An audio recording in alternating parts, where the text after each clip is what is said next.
In case I never mentioned it, Disney's Gargoyles is probably my favorite show of all time. That said, even the best shows aren't perfect, so I thought it'd be fun to make a tier list of all 65 canonical episodes. Which ones are the best, which ones are the worst, and if I can manage to, why I think that way. Disclaimer though, this show is so good that it's hard to rank, so I'm going to get really nitpicky at times. Understand that a C for Gargoyles is still an excellent episode of television. Alright, let's get on with it. Awakening, Part 1, S. The show starts extremely strong, from those first slow climb up the castle to seeing Goliath burst into life for the first time ever. This show has us on the edge of our seat. We also get our first look at Demona, everyone's favorite tragic villain, but what really sells it is the massacre scene.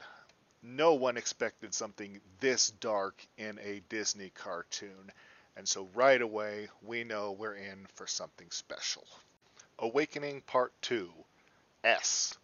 Two S's in a row, but this series really does start off that strong.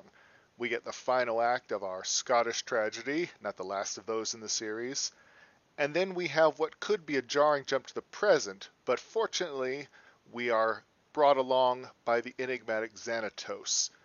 Is he a good guy? Is he a bad guy? It's hard to tell, but we are very curious about it. Also, he said hell on Disney Afternoon. Awakening Part 3, A. This episode features our first meeting with Elisa, and she is a fun character with great interactions with Goliath from the word go. That said, a lot of the scenes here are kind of stock, fighting the muggers, falling off the building, and most of the comic relief with the trio. It's a good episode, but it's not as strong as the first two. Awakening Part 4, C. In a multi-part story, there's going to be some low points, and this is the weakest episode. Aside from a handful of emotional moments with Goliath and Demona, this is mostly just exposition and filling in the gaps between different parts. Also, Elisa's stealth takedown of 5 armed guys is just silly. I mean, what the heck is this? Yo! My enchanted chin! How did you know that was the source of my power? Awakening Part 5, B. This episode starts with some light action, but takes a dark turn with Demona on the airship. We get to see Elisa being more believably impressive this time, and we get the Steel Clan fight, which shows our heroes' teamwork. And of course, there is that final heartbreaking confrontation with Demona on the parapets. Thrill of the Hunt, A. I criticized the comedy in Awakening for clashing with the tone, but this episode mixes comedy and tension perfectly. We have fun jabs at the Power Rangers, fanboy Lexington, and Billy and Susan in the streets that get laughs, but keep the pack as a real danger. The only downside, maybe, is that Lexington and Goliath's conversations are a little preachy, but I'll let it slide. Also, first Xanatos tag. Temptation, B.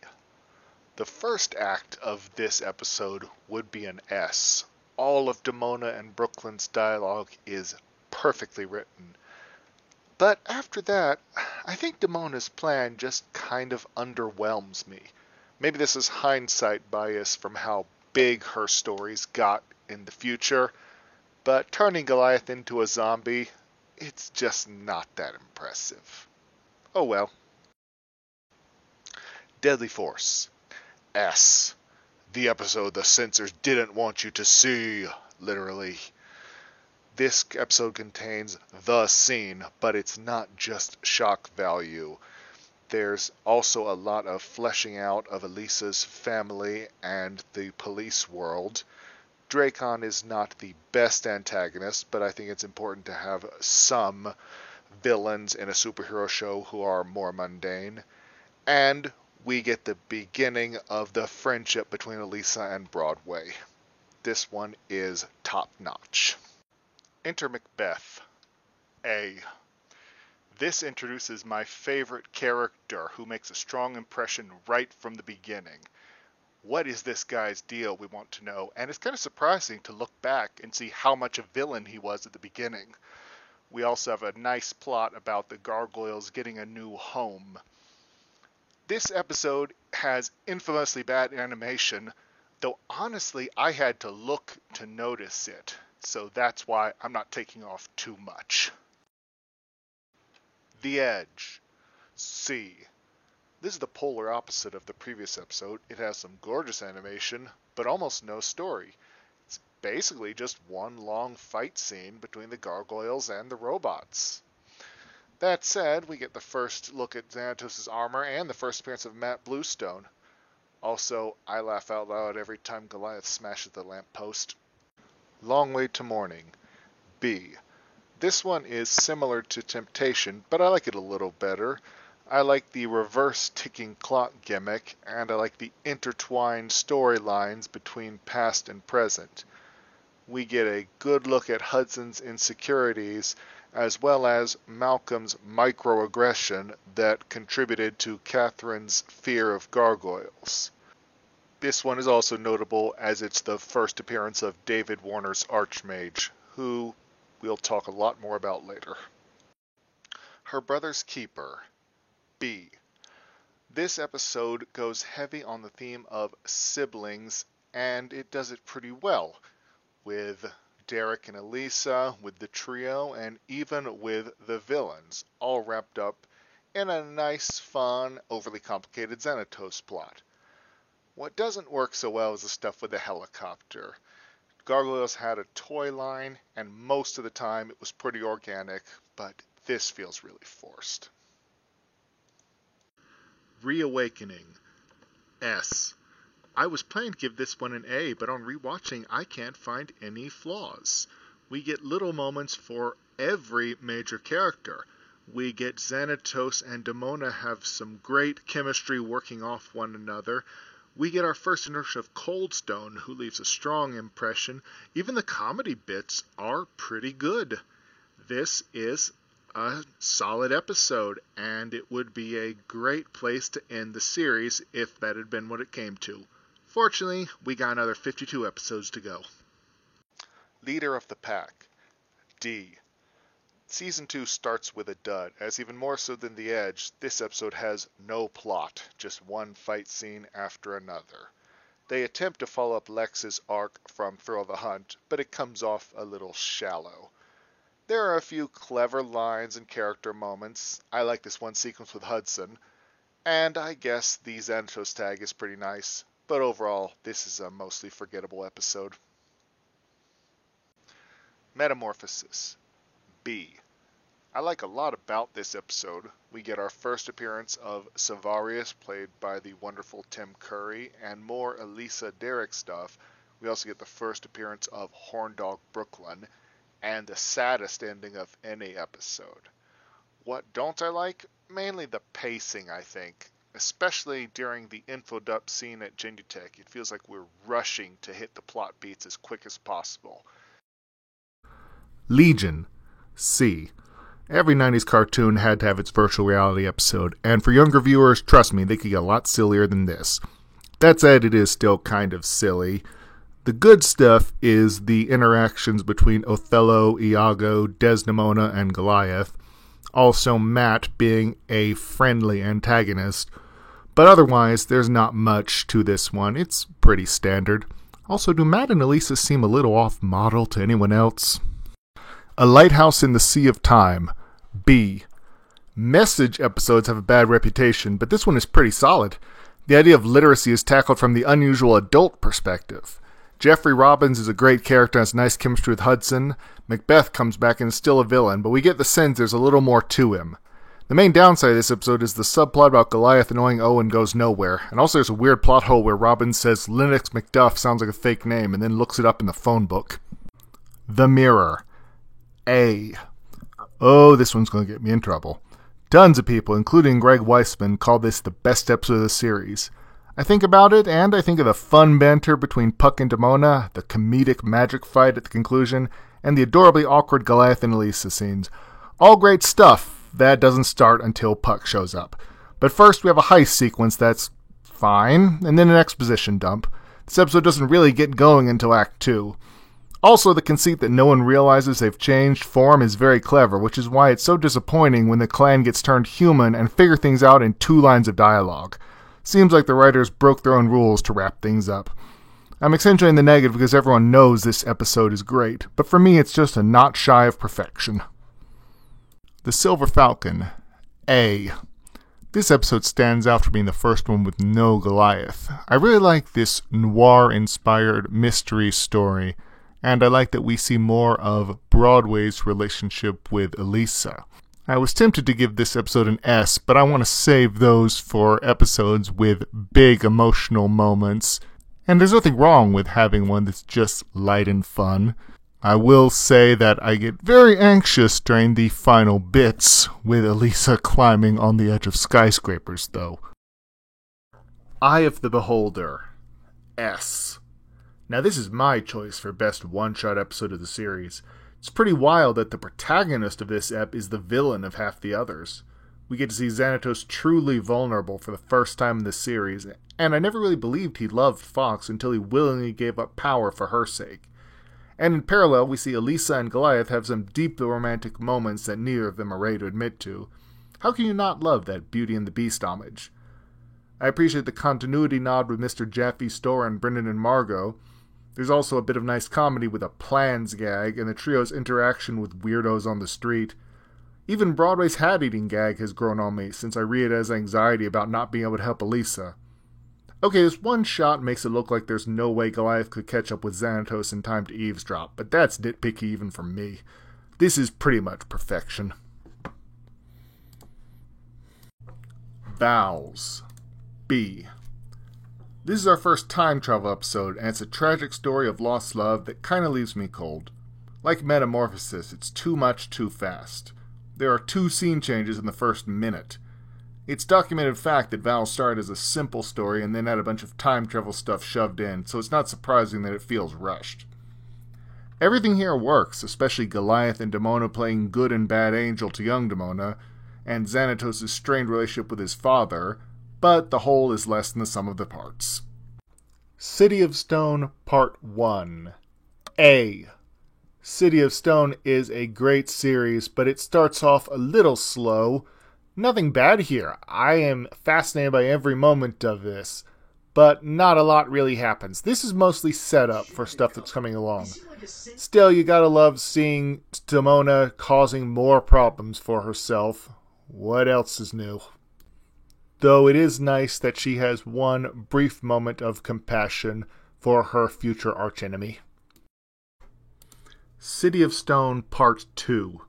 A. This episode has Demona massacring people on the streets. Probably the most horrifying sequence of the entire series. We get some good stuff with Goliath being pushed to his limit and the truce with Xanatos. The exposition with Robbins is probably as good as an exposition dump can get. As for the flashbacks, Macbeth and Gruach's romance is very sweet. Gilcomgame fighting Macbeth is kind of a rehash of the last fight on the parapet, so it's obviously being done for ironic symmetry. We also get the little mystery of Demona fighting the Hunter. This is my clearest example yet of grade on a harsh curve. It would get an S if I didn't know what was coming up next. City of Stone Part 3. S. This episode is the crux of the Demona Macbeth story. Everything is built around the spellcasting scene, so it's a good thing they pulled out all the stops and delivered a gorgeous mix of animation, music, and lyrics. The whole Scottish story is brilliant, from the eerie fog around the Weird Sisters to the paranoid fears of Duncan, the raucous battle on the cliffs, and the chilling electrocution scene. And look how happy Demona is to be accepted! As for the modern story, not much happens. We just advance the plot a bit to get to the most brutal cliffhanger of all time. I had to go to school the next day not knowing how this would play out. City of Stone Part 4. S. This right here is the peak of the series. The golden age of King Macbeth is undone by he and Demona not trusting each other enough, which will explain why he related so strongly to the story of Camelot's fall. The final battle was incredibly brutal. This guy is super dead. In the modern story, we get a great fight with Xanatos and Goliath teamed up before the Weird Sisters rip the illusions away and lay their souls bare. I tear up just thinking about Demona revealing the access code. If I were grading the 4-part as a whole, it would easily get an S. Awakening would get an A. This is the stuff of great tragedy. Demona and Macbeth both had potential to be great, but threw it away through secrecy and paranoia. High Noon. A. This is a pretty good story about bystander syndrome. We've probably all been in situations where it'd be easier to look the other way while something bad is happening. Coldstone isn't my favorite character, but I can relate to him here. Demona and Macbeth are not as interesting as in City of Stone, but why are they working together is a compelling mystery, and the mansion sequence is a clever trap. Of course, the real standout of the episode is Elisa, showing she is every bit as much a hero as the Gargoyles. Also, I like the continuity nod of Broadway and Hudson slowly reading the paper, and Broadway still has trouble with the word right. The article mentions Choi and Sanchez, 2 throwaway names I'm sure will never come up again. Outfoxed. C. This is tough because I really like the core message about integrity. It taught me the importance of taking responsibility for the consequences of your actions, even when they're unintentional. Sadly, the episode just isn't that good. It's mostly Goliath fighting robots in a really repetitive way, and it's also badly padded with a pointless flashback to Awakening. The Goliath-Renard conversations are great, but I would have liked more of them. Still, you gotta love that tag with Fox's highly controversial reveal. Revelations. S. I guess I like side characters taking the spotlight. In addition to being the first real Illuminati episode, save for a brief cameo in Val's, this is our first in medias res episode and our first voiceover narration. There's a ton of great character development with Elisa and Matt, and Mace is a menacing villain. The story is a solid mystery with some funny moments and a great ending twist. There is one thing that I thought was a flaw until I realized it's pretty brilliant. Mace's plan is complete nonsense. If you want to get accurate information from someone, torturing them until they can't tell fantasy from reality is counterproductive. It makes it seem like, despite the Illuminati's grand and supposedly noble designs, Mace is just a petty thug who likes hurting people. And while that may be illogical, I can't honestly say it's unrealistic. Double Jeopardy. S. Here's a great example of idea versus execution. If you had told me after Season 1 that we were going to meet Goliath's evil clone whose name is Goliath backwards, I would have said that's a stupid idea. But Thalog is instantly captivating. Playing him as a bastard son rather than a twin was a stroke of genius, and he's as clever as Xanatos but also petty and vindictive. Lex and Broadway getting an info dump seems like something I would dislike, but they show their skill at investigating in a way that's enjoyable. Or maybe it's just Tim Curry is so good at narrating. Also, I like how much Xanatos trusts Owen and Fox, and I've always liked his "played Savarius like a harp" line. He's too proud to admit that he got played as well. Upgrade. B. Another Pack episode with a lot of drawn-out fights, but this has more going on than Leader of the Pack. The Pack are working together at the beginning while the trio bicker, but when it's urgent, our heroes work as a team and the villains turn on each other. I like the planting of Dingo's eventual redemption arc, but this episode is mostly a coming-out party for Brooklyn, the future leader. The chess game is superfluous, but a good snapshot of the villain couple. Protection. D. This episode suffers from an idiot plot. The plot only works because everyone acts like an idiot. Elisa doesn't tell the Gargs about her mission, Dracon incriminates himself on tape, Chavez lets Joey get the drop on her, Goliath and Broadway are the only ones who show any intelligence. And I've never liked the jalapeno gag. It feels shoehorned in here, because it was, but moreover, it's just not funny. It has a couple nice moments to save from an F. I like Elisa's "not now" line, but it's not very good on the whole. Though I remember liking it more when I was younger. Maybe there was something else teenage me found appealing about it? The Cage. A. This episode starts pretty weak. It has 2 separate expository flashbacks and a bit of as-you-know recap dialogue, but it picks up steam as it goes on. I like that we see more of Brooklyn's leadership capabilities, his trust in the good nature of the mutates, and Goliath in a morally dubious light. And the last act is perfect. After City of Stone, I at first thought Xanatos was no longer the clan's enemy, but this ending proves he's still very much a villain. And Derek and Maggie are both naive in their own ways. It cracks me up how Derek is such a gullible himbo. I knew Goliath and Savarius were in this together, but I can't believe you're helping them! Stupid! You're so stupid! The price. A. The centerpiece of this episode is the conversations between Xanatos and Hudson. This might be the best performance Asner gave in the series, and they tackle heavy issues in a believable and intelligent fashion. The stuff with fake Macbeth is nothing special, but I like seeing how everyone reacts to thinking Hudson is in danger. The conflicting statements about Macbeth being dead or immortal bother me. I get what they were going for, but it was confusing enough that I consider it a flaw. And the sequence with Broadway turning to stone in midair over a convenient box of carpets is wildly contrived. Feels like they just had to do that once to get it out of the way. Avalon Part 1. S. We kick off the latter half of Season 2 with a bang. The opening sequence of The Guardian in New York is impressive, funny, and mysterious all at once. Then we get one of the show's signature Scottish flashbacks. The convoluted family tree of Scottish nobility can be hard to follow, but the core conflict here is abundantly clear.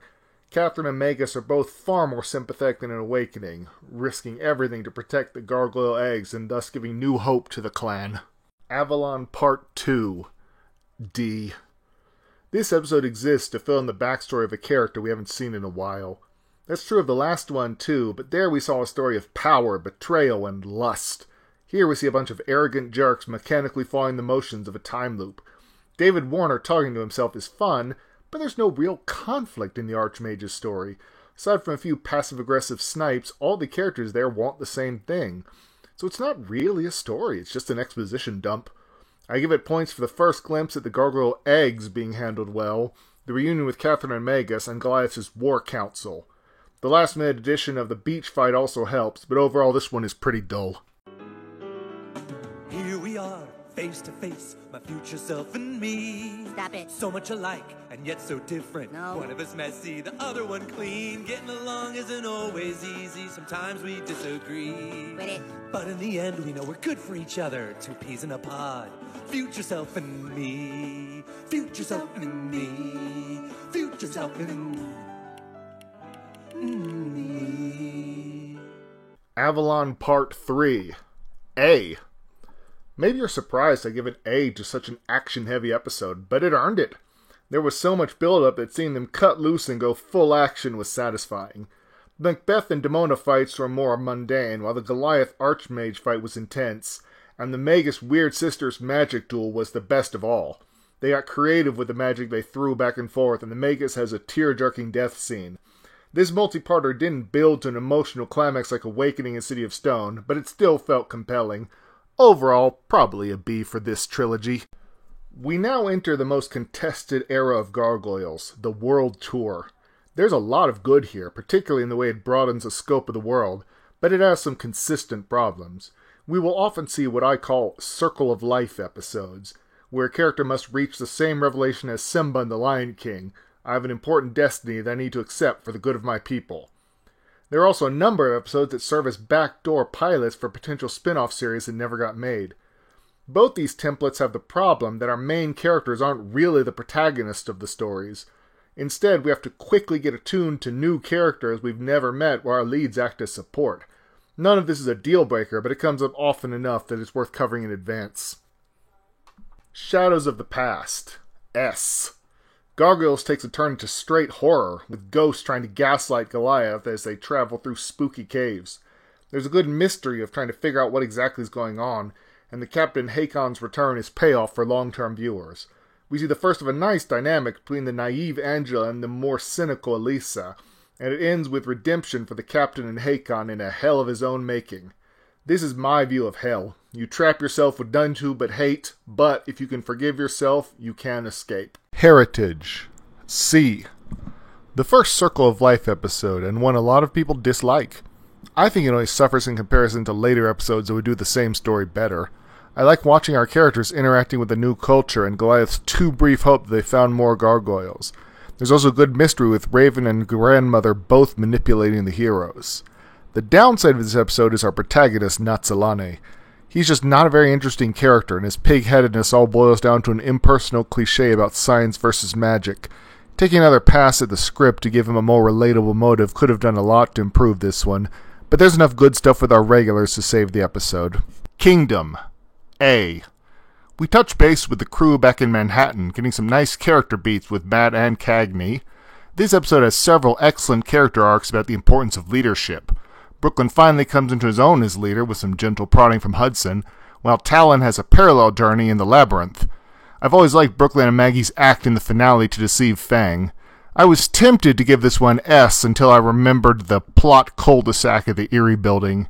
Granted, it's in character for the hot-headed Derek, and Brooklyn's passivity helps to build to the finale, plus Xanatos gets several nice quips. But the laser cannon fight is copy and pasted directly from Lighthouse, and it's even more boring this time. Monsters. D. Gargoyles has had such longevity because it's written on multiple levels. There's plenty for kids to enjoy, but there's stuff more mature audiences can appreciate as well. Not in this episode, though. Monsters is pretty shallow, ironically, given the setting. Angela's interactions with Nessie are way too cutesy. I'm not sure if she's technically a Disney princess, but she acts like it here. Meanwhile, the moral of who is the real monster is the theme of the entire series, but this episode does nothing new with it.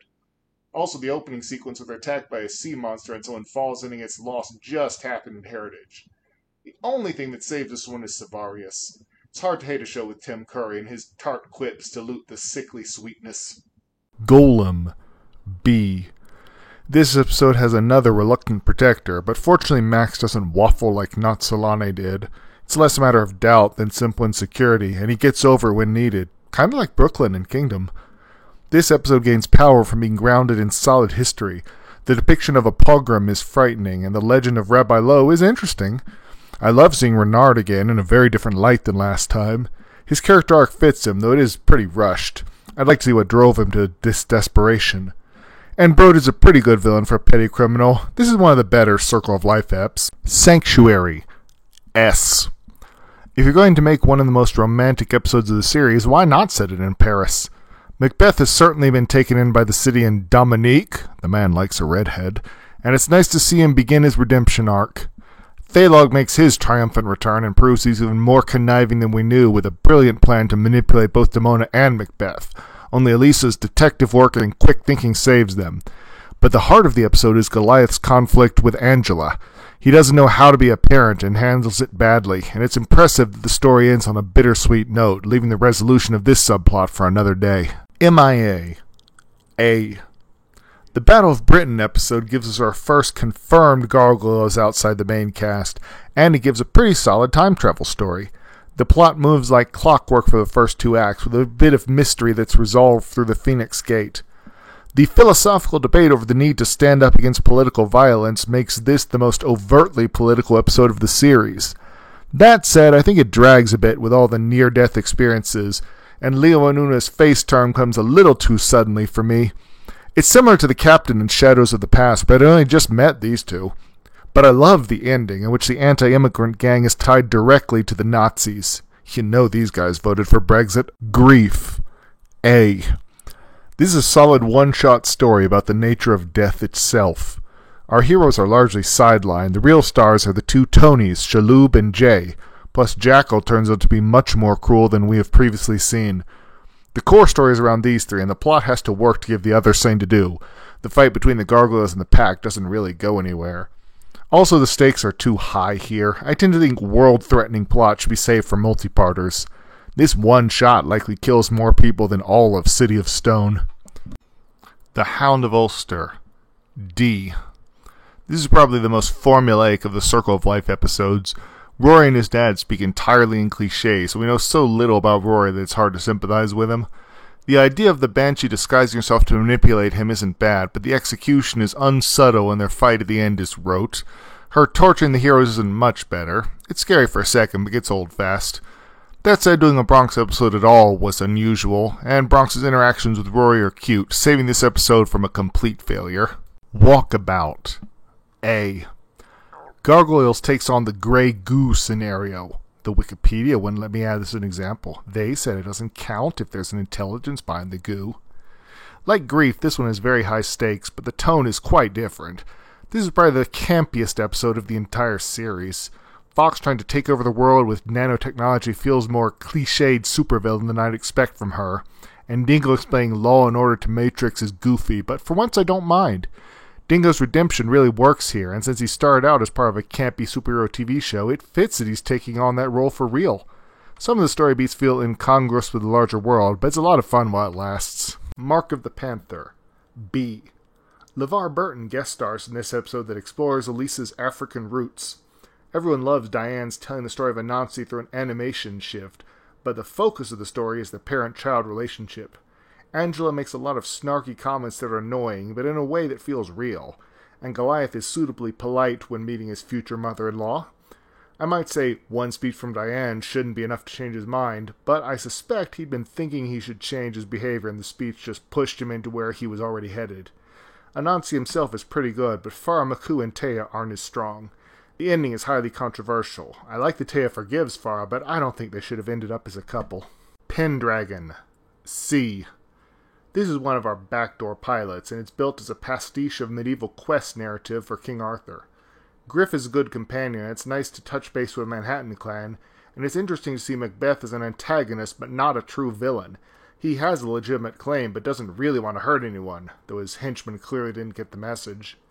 My main problem is that the quest is too easy. Arthur doesn't solve any of the riddles himself, someone else does it for him, and his test of leadership is giving exactly one command. So this one ends up just okay. Eye of the Storm. S.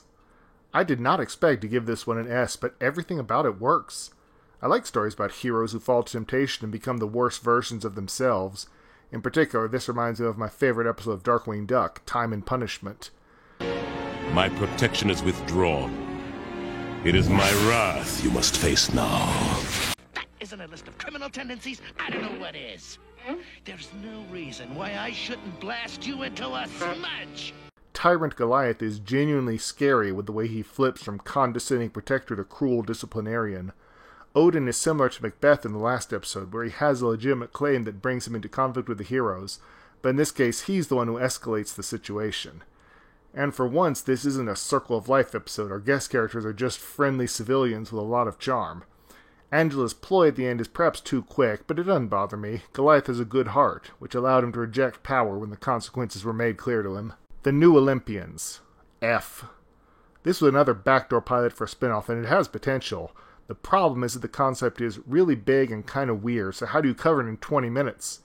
The answer the team chose was to do a very simplistic reversal of the series premise. The gargoyles are trusted and the human isn't. To get through it quickly, all the characters are stereotypes and cliches. The one with any personality is Taurus, a no-nonsense bull who reinforces the law and lives by the code of the West.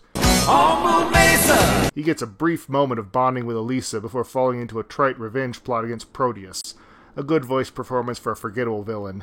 Even the technical skill is off. The court scene has repeated dialogue lines, and the animation is really weird in some places. This episode tries to too much, too fast, and falls on its face. The Green. C. Every 90s cartoon had to have an environmental episode. This one is okay.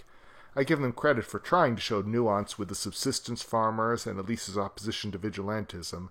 On the other hand, the first aid kit sequence is very contrived. It's nice to see another Gargoyle clan, but the members all blur together personality-wise, and the Sun Amulet subplot adds nothing. As for the villains, after Jackal's terrifying turn in Grief, this feels like a major downgrade. Jackal and Hyena are just barely above Team Rocket's threat level. Even Morgan doesn't seem concerned. There are worse message episodes out there, but this is pretty shallow by Gargoyle standards. Sentinel. B. So it turns out aliens exist, and Earth is a strategic outpost in a centuries-long war that we've never heard of until just now. Really? Oh, I kid. This is a weird spin-off concept that gets info dumped in Act 2, but the episode works because at its core it's a character study. We see a different version of Elisa who's scared and lost but ultimately still knows who to trust. Nokar has his own sympathetic conflict and also makes the right choice. Though I contend that not knowing what a gargoyle is makes him a poor sentinel, that's sort of nitpick that doesn't hurt the story. Bushido. A. This is the best of the 3 New Clan episodes and a pretty good Circle of Life story. We get to see that Goliath's utopian vision is at least possible in the modern world. The story centers around new characters, but they're all memorable. Kai and Yama's conflict is good because both sides have a point. Taro is a fun, second-rate Xanatos wannabe. Even the police officer is quite funny. Plus, a lot of the new gargoyle designs. The only downside is Bushido itself is just an ornament, and resuming the teaching at the end has little to do with the main conflict. Cloud Fathers. S. Now, this is a Circle of Life episode done right. It's the exact same plot as Heritage, but it's about characters we already know and like. It's been too long since we had a good Xanatos plot, and it's great to learn more about Elisa's history. The real reason this one works better than Heritage is because Peter's resistance isn't simple stubbornness, but rather an outgrowth of a very human father-son conflict. That last shot still makes me tear up. Ill Met by Moonlight. D. I once heard someone say a show is running out of ideas when they use The Most Dangerous Game as an episode template, and here we are. This is just another extended chase fight scene, and by now you've probably noticed I don't care for those. This episode is important for finally showing us Oberon after a lot of build-up, and his arrogant royalism is amusing but wears out quickly. I'll give a point for Ophelia's moral qualms being interesting. Also, maybe I'm just dense, but I can't see how Elisa figured out Titania's clue. Future Tense. B. I've heard people say this is their favorite episode, but no. It's a fun what-if story with a lot of big moments. Broadway's death scene is very touching, but that's all it is. I like all the alternate takes on the characters, and I like the reveal of what's really going on at the end. And this is a case where the breakneck pacing helps, keeping you off balance as you're hit with one shock after another. Ultimately, though, I don't think it has much more than shock value going for it. It's a lot of big scenes that don't add up to much. The Gathering Part 1. C. We finally get back from the world tour and get to see our happy reunions. The meeting in the clock tower is great, especially Hudson's "We're not alone," one of my favorite line readings of the whole series. Likewise, the meeting of the in-laws at Alex's birth is nice. But this episode is mainly set up for the next part. The only real action is a pointless fight in Act 1. The Gathering Part 2. B. This two-parter has a Goldilocks problem. No action in the first part, too much in the second. However, the fight against Giant Oberon, is he technically a kaiju? Keeps my interest because it's so creative. Oberon's tactics are constantly varying, and the technological marvels do the same. And it builds to a great scene where Puck delivers exposition through a comedic fight. The reconciliation between Xanatos and his father is great, as is the shaky outreach to Goliath. Gathering averages to a B. It's pretty good, but definitely short of previous multi-parters. Vendettas. F. And here it is, the worst episode of the series. Even compared to other action-heavy episodes, this one is so boring. Wolf and Hakon attack Hudson and Goliath, and they fight. And they fight. And they fight some more. And it goes on forever, full of janky animation and cheap gags. I love Clancy Brown, but him talking to himself isn't enough to save such a boring episode. As for Vinny, I like the idea of a guy whose life is accidentally screwed up by the heroes, but I'm not a big slapstick fan, and the one-note John Travolta impression gets old fast. I would erase this episode if I could, or at least get them to take another pass at it. There are ways to make a too-long fight with Keith David entertaining. Turf. C. Some people hate this one, but it's better than Protection. The main plot of Elisa infiltrating Brode's gang to stop a turf war works nicely. The story's not too deep, but it works at the important points and the action is good. I love when Dracon sees right through Elisa's disguise. What doesn't work is, of course, all the bickering between the trio over Angela. It is cringe to see them being so mature, but I feel like it was bound to happen at some point. At least they got it out of the way in one episode, rather than being a consistent character dynamic going forward, as many other shows of the time would have done. The Reckoning. B. This is frustrating because The Reckoning is a solid episode and all the parts work, yet it doesn't pop for me. The core is Damona's discussion with Angela, and they all work. Thailong is a magnificent bastard as always. Maybe it's because the clones aren't all that interesting, but I doubt there's much you could do to develop them in the little time they had. I've tried to explain my feelings on these episodes, but I can't really figure out why this one is kind of lukewarm. Possession. A. This is a very fun episode with a tricky plot that requires repeat viewing to understand. It's always fun to see Puck's subterfuge, and it's nice to see Xanatos doing something nice for the clan.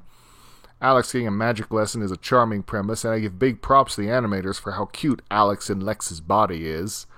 Similarly, several actors get to play different characters and do a great job. The biggest flaw in this one to me is that it's kind of a rehash of High Noon. Once again, Othello is tempted to do something selfish and has to eventually choose to do the right thing. Hunter's Moon Part 1. A. We begin the finale with a lot of callbacks to earlier episodes and cameos from a lot of recurring characters. This episode starts with everything feeling routine, which is a sure sign big changes are coming. Goliath and Elisa's romantic chemistry shows up in a lot of places, Demona is settled into her new demi-human life, and 3 new civilian characters appear at the same time as 3 new villains. Pet peeve of mine, I hate when the female characters wear less clothes than their male counterparts. This episode sets up a pretty solid mystery and then ends on a very disturbing cliffhanger. Hunter's Moon Part 2. S. This episode gets extremely dark. Angela nearly dying, save for Lisa's CPR, is up there with Deadly Force in its depiction of the consequences of violence. Goliath is going seriously off the deep end on his sudden quest for revenge, but I don't think it's out of character. He's just rarely been pushed this far, but he's come close before. I love this exploration of the hero's dark side. His camaraderie with Demona is downright ominous. I also like the interactions between Elisa and Jason. They have a genuine bond that forces Elisa to finally admit her feelings for Goliath. And there's a subtle play between the 3 siblings that will pay off in the finale. Hunter's Moon Part 3. A. An excellent wrap-up for the trilogy and the series as a whole. Seeing the gargoyles hiding in Elisa's apartment shows how desperate things are getting. The feud between the hunters and the clan builds to a crescendo and all the themes are paid off. The dam sequence is the highlight, with Goliath's pain scream when he thinks Elisa has died. Then there's the fight at St. Damian's, where a team pulled out all the stops. Look at that airship crash. Listen to the sound that organ makes when it's smashed. John steps into his role as the mirror image of Demona, while Jason makes his noble sacrifice and admits he was wrong. The main flaw of this episode is the pacing at the end. Demona almost killing every human on Earth should not be a B-plot. But it still works, even if it is a bit awkward. This is a great place to end the series. The trilogy gets an A overall. Sad that we never got any more, but... Wait, what's that? Well, hello there.